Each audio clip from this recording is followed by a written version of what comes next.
kan san aliam kan phum sa phak deu in kan he ruat se mo hoi do kan nun na khi nan sia cham kan her ne hin kan nun zai da si chim ko mi lâu kan nun kan pum su biagin chang si ai biagin chang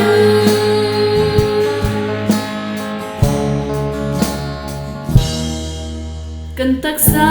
tharau dam na abhe chang im kan nun nikhat kan pum sa he har nak ni mo boy nak da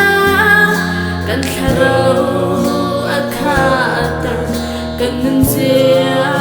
cha te ba chang si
so close and so anakhe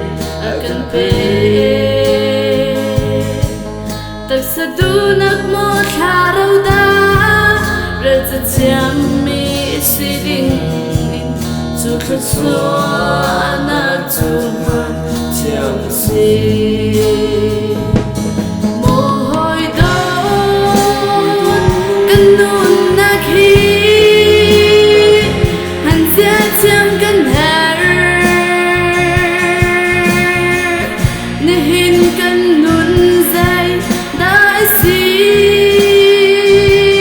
chim kho mi lâu kan nun kan pum su biagin chang si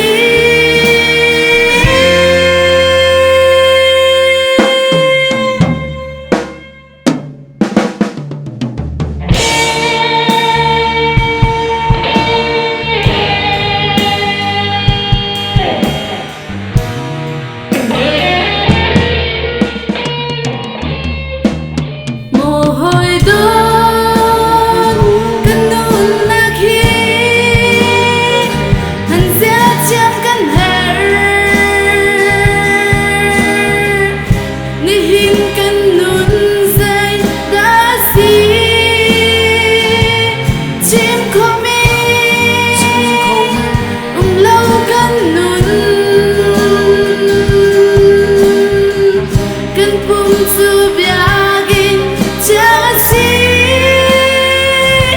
ai biagin chang.